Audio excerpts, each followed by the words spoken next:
welcome everybody. This is Jason again at the Creek Life Outdoors, and today I've got a new series that is kicking off. So this series is called I Love or Hate My Tractor. And today I have a special guest with me, Jack. Jack owns a John Deere, and I know it's odd to see a John Deere, something green on my channel, but I think y'all really enjoy this. So Jack and I worked together in the aerospace industry for many years, and Jack's going to walk us around his tractor and show us why he bought this particular model and tell us, if he loves it or if he hates it. So Jack, tell me a little bit about this tractor model and why you bought this one. Well, it's a 3046R, which is a 46 horsepower tractor. It's the entry level that I'm aware of. It's the first tractor moving up to the compact utility where it's got a turbocharged engine. I got a tractor this size to drive my PTO driven generator. Okay. I needed to have the horsepower, not for any of the implements that I've got, not for any capacity of the tractor, other than the horsepower to turn my generator. Okay. Now I looked at some John Deeres last year when I was looking for my new tractor. Tell me something. If maybe there's others out there that are looking at John Deere, is the last two numbers in the John Deere models usually a sign of the horsepower rating for that tractor? It is. The first number is the series or the family of tractors, and then the last two numbers or the last three numbers would be the horsepower. Okay. And then the R or the M, there's different ones. You've got E, which is typically, in my mind, I've always kind of nicknamed that the entry level. Okay. They're a little bit more simple. You don't have the removable loader. The controls are not quite as elaborate. The R is kind of the upper end, and then the M is in the middle. Okay. So I'm used to Kubota. You mentioned the removable loader. So I'm used to Kubota, and pretty much all the Kubotas that I've looked at, the loader comes off. But John Deere does things a little bit different with the way they're attached, their quick attach goes. So all of the John Deere loaders are not going to come off, right? Not easily. They won't all come off easily. They're not designed to be readily removed. Correct. Okay. On the R's, they are. Yeah. Okay, so you need to pay attention to that if you're looking for a new John Deere. You're not used to it. You want to be able to take that off. That's important to know. So Jack, how long have you had this 3046R? We've had this tractor for about 14 months. We had a 1026R. It had a belly mower on it, a removable loader, and we were always putting the loader on, taking it off, putting the deck on and off, using it for compact utility tractor duties, but also as our mower. It didn't quite have the lifting capacity we wanted. We wished we'd had a little bit more, and when we got a zero turn to mow the grass, we took the opportunity to upgrade to a 3046 for a couple of reasons. One, it lifts things considerably higher, a lot more weight, and then also the PTO has enough horsepower to turn a 15 kW generator. So Jack, what do you do with this tractor? What's your normal task when you jump on the seat? What are you going to do normally? Well, we're moving things around. When I start getting in lumber, things like that from Lowe's to do some home improvements, work around here, I usually palletize everything. So I use the forks to pick things up, move it around. Outside in the backyard, we've got a lot of raised beds. So I'll buy castle rock. And usually I have that delivered, but then I'll break those pallets down to pallets that I can move around, put them exactly where I need them to be. And then on supplies that I don't use, I just leave them on pallets and stash them around the back where they're out of sight, but I can easily go get them and move them around. So Jack, let's go take a look at all the implements that you have for this. Sounds good. This is a sprayer that I've got. It's got an expandable boom on the back. This is actually an old hay fork that I modified. I just cut off the bottom hay forks down here, pulled this one out and discarded it, and then made this apparatus to where I can just adapt and hold that 35-gallon sprayer on the back. Then I've got the county line post hole digger. Works great for just a little bit of stuff that we do. County line, that's a Tractor Supply? You got that? It is. Okay. Yeah, I got it at Tractor Supply, and really it's been fantastic. The only time I ever had any problems with it was I started out with a 1026 John Deere 1026R, and it actually had more power to turn the PTO than it did hydraulic lifting power. So the first time I used this, I screwed it into the ground all the way to the gearbox. Oh, and I couldn't pull it buried up. it. Yeah, I couldn't even stop it, and I wasn't used to it yet. So I had to stick in a pry bar and turn the PTO shaft backwards and unscrew it from Mother Earth and start over again. Once I learned that idiosyncrasy, it was great. But the post hole digger did fine. It never sheared a bolt or anything. And we've got a spin spreader back there we use a few times a year. No, it's a chipper shredder. Oh, chipper. Okay. Yeah. All about that. We rarely use that. Yeah. But yeah, it's a big one. It's rated up to 70 horsepower, I believe. Okay. But it does a pretty nice job of cutting up things all the way up to 6 inches. All right, Jack, so let's keep looking at your implements here. So I see you got a land plane. Tell me a little bit about this one. This is a 6-foot land plane, and I've got the bushings and the pins and everything on it, so it'll go with my eye match for the tractor, so I can just literally back up to it, pick it up, and drive away with it. Right, that quick hitch is nice. Oh, it's awesome. Yeah. And so much of a time saver.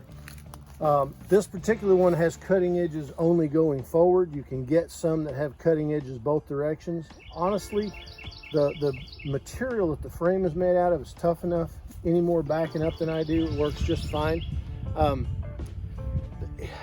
There's arguments back and forth about what's better, a box blade or a land plane. Honestly, for a guy that is not a professional, a land plane is going to do a better job for you. Yeah, but kind of makes up for the unprofessional. For the guys that don't know what they're doing like me.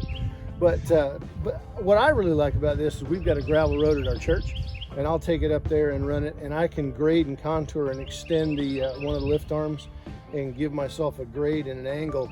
Oh, and, yeah. And put myself a crown in the road. Oh, we keep that water off of it? Yeah. Well, and then just any kind of rutting we get or wash, we just pull it all right back in. I can go up there 2 or 3 times a year, and this makes very short. It takes longer to load the tractor and take it up there than it does to do the job. All right, and you've got the standard bucket.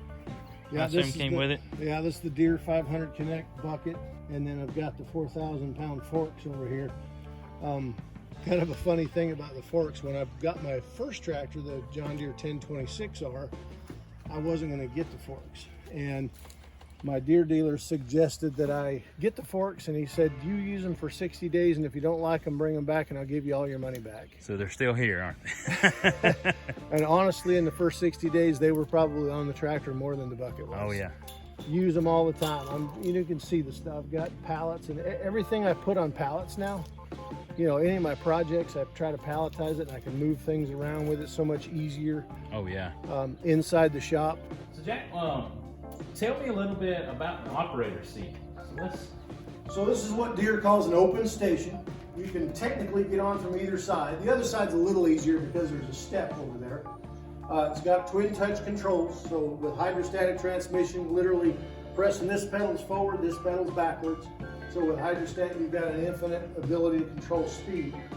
It's got a 3-range transmission in the rear end, so you've got 3 different ranges, so you can have a very slow speed, or you can go down the road 20 miles an hour. So this knob here will shorten or extend the time, the rollout, if you will, or the acceleration time with hydrostat. If you've got this turned down to the highest setting for the longest extend, if you step on the pedal real hard, it'll still start the tractor very slowly so you don't hurt the turf. And then conversely, if you're doing loader work and you're on concrete or gravel, you can turn this down and it will literally do instantaneously what you ask it to do. Generally, I leave it in the middle unless I'm doing loader work, because this is a nice happy medium, and on loader work, I'll turn it down. This is an auto control where you can set it up to where the harder you push on the pedal, the engine speed changes with the pedal. And then this is cruise control, which I frankly laughed at when I first saw that. But I use this for the sprayer every single time. This gauge turns into a speedometer when I'm running this tractor. And what I can do is I have it figured out to where I can spray my yard or my son-in-law's yard, whoever I'm doing. I can set it at 3 miles an hour, set my cruise control, and then every time I make my pass, my rate dispersion is exactly the same all the time. So I always have the right amount of material going down to the land. So I see that one of your implements is a quick hitch. Tell me a little bit about this one. So this is John Deere's version of a quick hitch. You can, if the implement's heavy enough, you can just back into it and pick it up just the way it is. The weight of the implement will trip that trigger. If it's a light implement or you're taking them off, you raise these levers up, these little elephant ears go in, and you just lower the PTO down and you drive away. And yours came with also the telescoping arms? Yes, you just pull these pins and you can adjust the sway of the links. You can move them one side or the other, which is extremely handy. I noticed that you were setting your tiller the other day. Yeah. And that makes that shifting a lot easier. And then this is a quick adjustment for the lift link on the right side. This is how I can easily set a bevel one way or the other with the land plane, just for a crown, to put a crown on the road. So, Jack, what's next for the tractor? Any more implements, attachments you want, accessories for the tractor? Not really. I think we pretty much have what we want and what we need for the machine. Wouldn't say rule it completely out, but we have a canopy that we put on it sometimes if we're going to be using it for an extended period of time out in the heat. That's got extra lights on the top, forward and back. But overall, this is an ideal setup for us. Where is your toolbox? Oh yeah, that's nice, easy to get to. It's not huge, but I've got shear pins for my post hole digger, little trimming saw, limb saw. This is a small chain. You always end up needing a chain.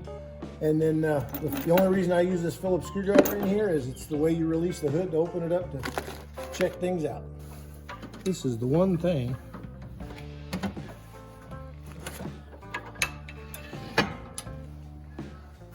So you open the hood with a screwdriver? There's a little button inside here. Ah. And you just push it. You could use I've used a punch, anything that will go inside about an 1/8 inch hole. We'll depress the little lock right here. Now, did this grill guard come on this tractor like that? Is that factory? For this particular tractor, this grill guard is part of the loader package. These are an accessory when it also has this brush guard. Okay. So these do come extra, but they are a lifesaver. Oh yeah, my L3240, I have punched the plastic grill underneath out with a couple of limbs, pushing up some brush piles. So I have learned the lesson the hard way. Thankfully, it didn't go into anything else. So Jack, when I hear people or see people on Facebook groups or forums looking for a new tractor, in 2021, what almost everyone asks about is emissions. Emissions equipment, DPF, you name it, EGRs, whatever they're putting on tractors nowadays. Everybody seems to be either nervous about it or scared about it or just don't know much about the emissions equipment and how it works on a tractor, and they're rightfully concerned. It's a big investment. Does this particular model, the 3046R, have the emissions equipment? So it is a stage 4 engine, and at a glance you can tell what a stage 4 engine is if it's stage 4 compliant, because the fuel cap is green. Anytime you see a diesel engine with a green cap, it's stage 4 compliant. This particular emissions design, and it does have emission control on it, has this large housing around the muffler. And this is actually a screen which harnesses the carbons inside of it, and it tracks it electronically. And I've got a screen that I can actually go to, and I can see what the percentage, it reads out in a percentage of when that screen is getting to a point of full block. And it will go into what's called a DPF clean. And when that happens, you have to kind of keep an eye on what's going on. And you have to make sure that you are either going to keep working the tractor or you've got time to let it go through that process.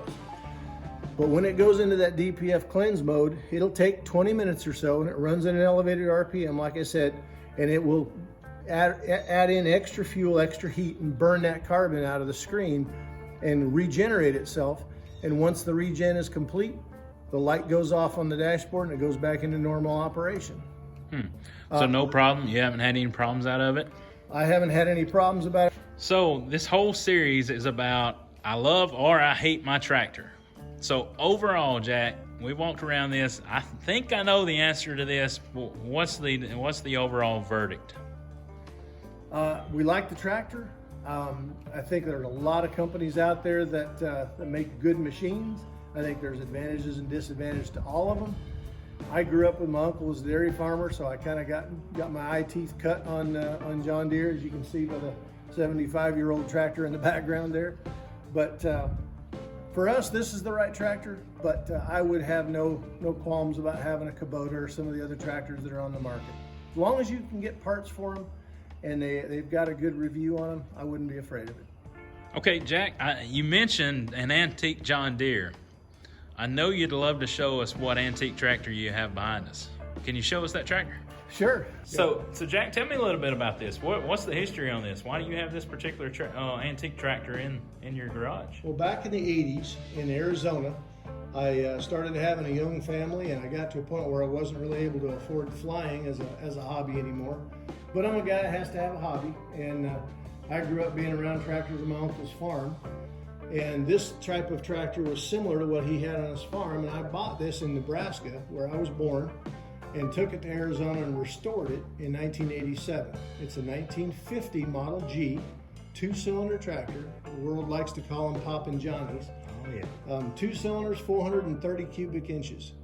You can kind of let that sink in as far as what the bore and the stroke must be on it. Wow. And ironically enough, it put out 46 horsepower, which is exactly what the 3046 is. That was not planned, but this was the biggest row crop tractor you could buy from John Deere in 1950.